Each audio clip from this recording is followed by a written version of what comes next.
every night for like 40 years.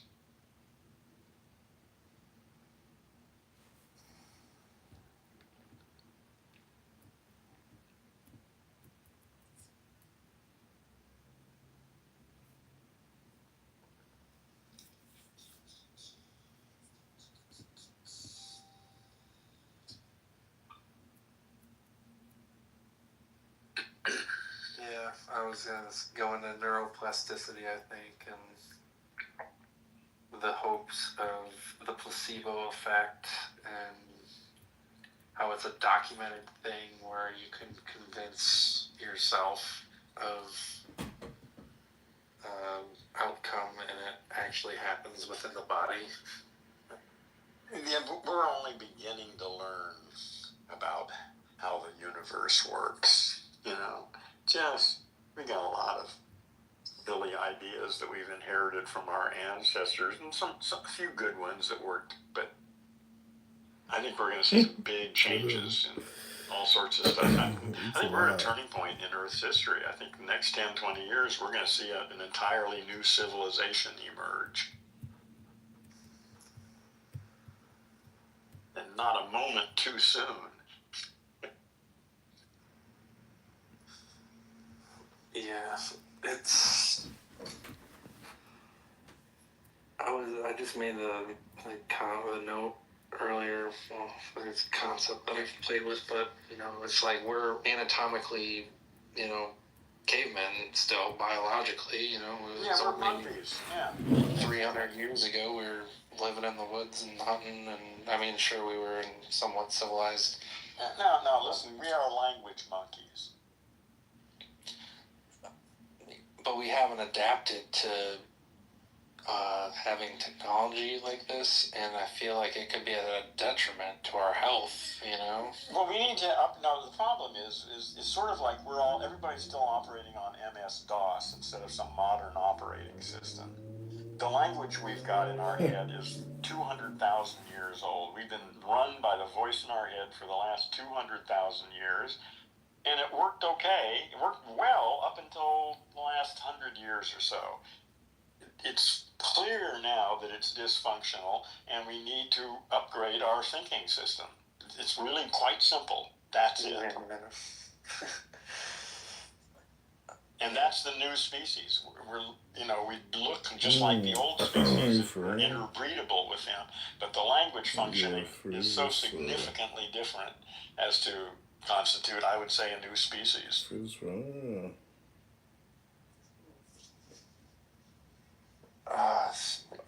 But what about our biological mind?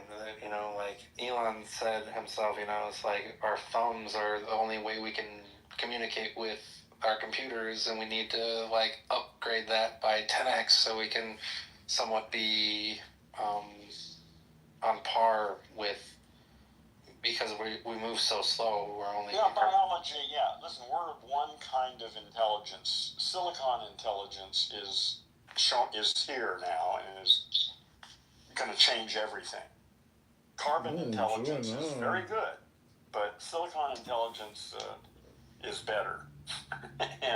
and so the question is, how are we going to interact with that? How is it going to affect us? How are we going to use it? How is it going to use us?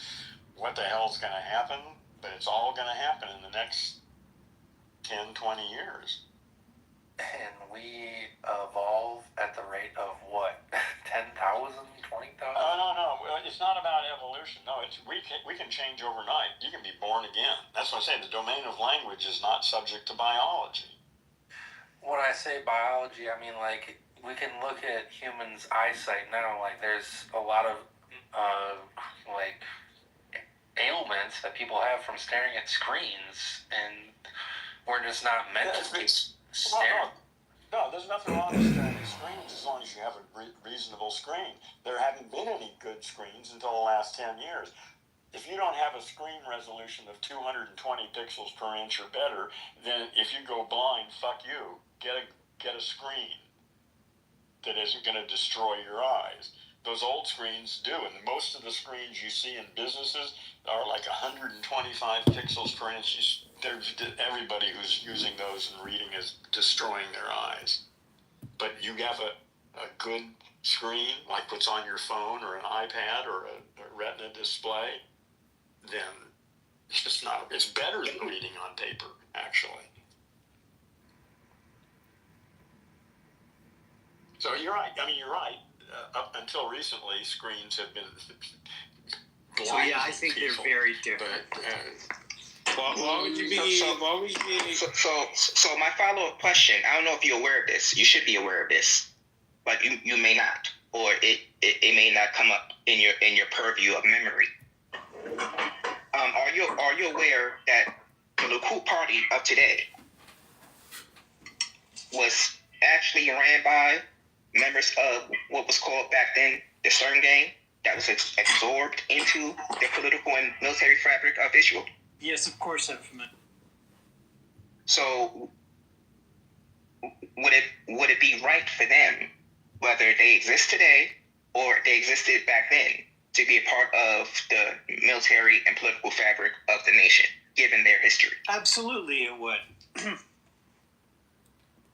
Just like it's okay for Sinn Féin, which is absolutely from the IRA, is now part of politics in Ireland. But they observe electoral politics and some rules of law. And when they don't, like in Israel, when I was actually in marches against the state of Israel, right in Israel, participating in that, the people came out in droves because they were trying to do away with the Constitution. The constitutional norms, I should say. No, that's not what was happening. First of all, you're talking about judicial reform, by the way. Like, I don't know how can you be... Okay. So, like, when the Supreme Court of Israel is being appointed by other people versus, like, something that you would venture to guess would be voted on, like, how can you be against the judicial reform in the way that it was presented the last time it was brought up in Israel? I don't understand how can you be against that? That's not how. Yeah, Sorry, for the rest of the people listening to him and I discuss this, there's a favorite joke that says, when you have 3 Jews, you have 4 opinions, right? So we're not going to necessarily agree with this. You know, I think your case, and I understand one of my best friends in Israel argues the case opposite of this like you do, says that all of those people who are judges are just cronies of others, you know, from the left who've been put in that position. So we really need to even it out and get some people from the right in there and so on. The fact of the matter is that what I see is Netanyahu is a criminal who would be in jail if he didn't allegedly. Okay, I think it is allegedly, but I'm just going by my belief, and I believe that he's keeping himself in power so he doesn't have to face the courts. And so we don't have the same sort of perspective on this, and everybody listening to this should understand that the whole Israel situation is far more complex than people realize. And so, you know, it's possible for me to be a supporter of Israel and not a supporter of Israel's government presently. Okay. It's possible for me to be a Jew and not support Israel. It's possible for me to be a supporter of Israel and not be a Jew. We should not judge each other by. Can you explain to me, like, in a very quick, concise manner, like, why, like, so I understand the whole situation about the judicial reform, and, like, why, in my opinion, I don't know why Supreme Court justices should be appointing themselves. That makes absolutely no sense. But, like, why does it make sense to you?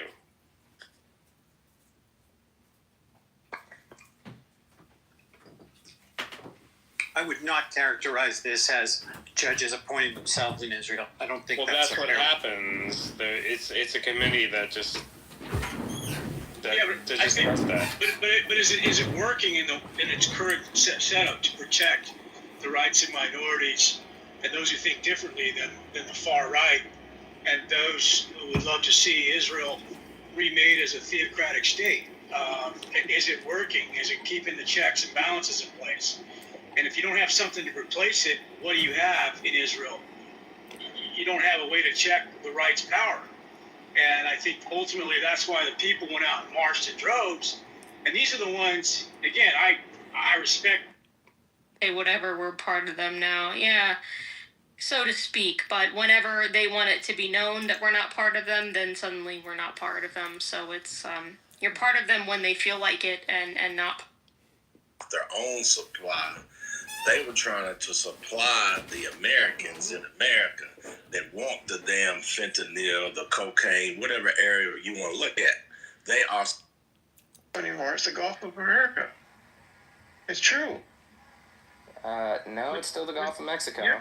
So No, it's not. No one's changed that yet. There's not been an official change to that. No, there hasn't. I don't know. He signed it in yesterday.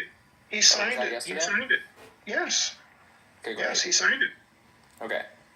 But what I'm trying to get at is if you're looking at like Asia, right? There's a historical correspondence here of what it means to be in Asia.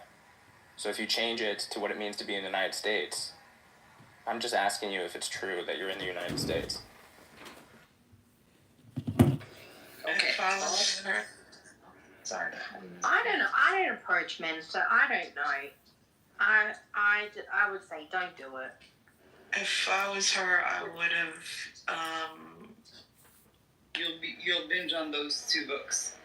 Yeah. Yeah, and then you could decide. I think your kids are old enough, but that's up to you. They're almost 15. My daughter's almost 15. My son is 16. Yeah. Definitely. Well, I'm surprised you haven't heard of it actually. No, I haven't. Thank you. There you go. Well, these are it's a sad subject, but I kind of thought you might be interested. I remember reading Anne Frank. I read Anne Frank a couple of times actually. Wow. I had to read it for school, and then I read it a couple of times after just to read. The whole thing is. My dad made me read a lot too when I was younger, to be honest with you. Like, my dad made me read a lot. Like, I would have.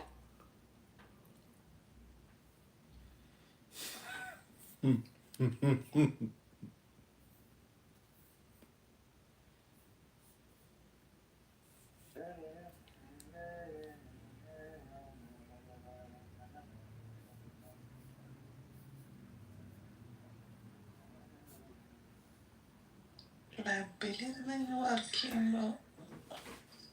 Stay good.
All, but when you look at the ice rink,